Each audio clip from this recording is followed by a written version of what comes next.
ಅಧ್ಯಕ್ಷೆ, ನಾನು ಹಿಂದೆ ಇದನ್ನ ಮಂಡಿಸಿದ್ದೆ. ಇದು ಒಂದು ದೊಡ್ಡ ಇತಿಹಾಸವನ್ನು ಸೃಷ್ಟಿ ಮಾಡುವಂತ ಒಂದು ವಿಧೇಯಕ.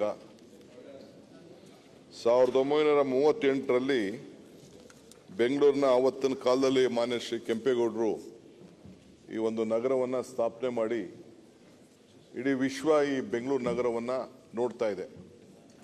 ಇಲ್ಲಿ ಹವಾಗುಣ, ಪರಿಸರ, ಸಂಸ್ಕೃತಿ ಎಲ್ಲ ಕೂಡ ಬಹಳ ದೊಡ್ಡ ದಿಟ್ಟವಾಗಿದೆ.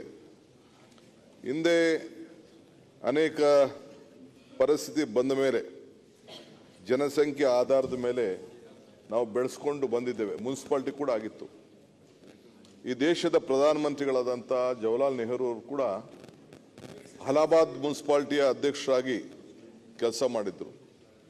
ಬೆಂಗಳೂರು ನಗರದಲ್ಲೂ ಕೂಡ ಮಾನ್ಯ ಶ್ರೀ ಹನುಮಂತಯ್ಯನವರು ಬೆಂಗಳೂರು ಮುನ್ಸಿಪಾಲಿಟಿಗೆ ಕೆಂಗಲ್ ಹನುಮಂತಯ್ಯನವರು ಯಾರು ಈ ವಿಧಾನಸೌಧ ಕಟ್ಟಿದ್ದಾರೆ ಅವರು ಕೂಡ ಇಲ್ಲಿ ಕೌನ್ಸಿಲರ್ ಆಗಿ ಇಲ್ಲಿ ಅಧ್ಯಕ್ಷರಾಗಿ ಕೆಲಸ ಮಾಡಿದ್ದಿದೆ. ಮಧುರಲ್ಲಿ ರಾಜಗೋಪಾಲಾಚಾರಿ ಅವರು ಕೂಡ ಕೆಲಸ ಮಾಡಿದಂಥ ಇತಿಹಾಸ ಇದೆ. ಭಾಳ ಜನ ಲೀಡರ್ಸ್ ಎಲ್ಲ ನಮ್ಮ ಅರ್ಬನ್ ಲೋಕಲ್ ಬಾಡೀಸ್ ಇಂದ ಬೆಳೆದವರು. ಇಲ್ಲಿ ಸುರೇಶ್ ಕುಮಾರ್ ಅವರಿಲ್ಲ. ಭಾಳ ಜನ ಇವತ್ತು ಸೆಂಟ್ರಲ್ ಮಿನಿಸ್ಟರ್ ಸೋಮಣ್ಣ ಅವರು ಕಾರ್ಪೊರೇಟರ್ ಆಗಿದ್ದರು, ನಮ್ಮ ಬಸವರಾಜ್ ಕಾರ್ಪೊರೇಟರ್ ಆಗಿದ್ದರು, ನಮ್ಮ ಗೋವಿಂದ ಇವರು ನಮ್ಮ ಗೋಪಾಲಯ್ಯ ಕಾರ್ಪೊರೇಟರ್ ಆಗಿದ್ದರು, ಇವರು ಮುನರತ್ನ ಕಾರ್ಪೊರೇಟರ್ ಆಗಿದ್ದರು. ಭಾಳ ಜನ ಇಲ್ಲೂ ಕೂಡ ಕಾರ್ಪೊರೇಟರ್ಗಳಾಗಿ ನಮ್ಮ ರಾಮಲಿಂಗಾರೆಡ್ಡಿ ಅವರು, ರಾಮಮೂರ್ತಿ ಎಲ್ಲ ಕಾರ್ಪೊರೇಟರ್ಗಳಾಗಿ ಬೆಳ್ಕೊಂಡು ಬಂದಿದ್ದಾರೆ. ಮಂತ್ರಿಗಳಾಗಿದ್ದಾರೆ, ಚೀಫ್ ಮಿನಿಸ್ಟರ್ಗಳಾಗಿದ್ದಾರೆ. ಇದೆಲ್ಲ ಒಂದು ದೊಡ್ಡ ಇತಿಹಾಸ ಇದೆ.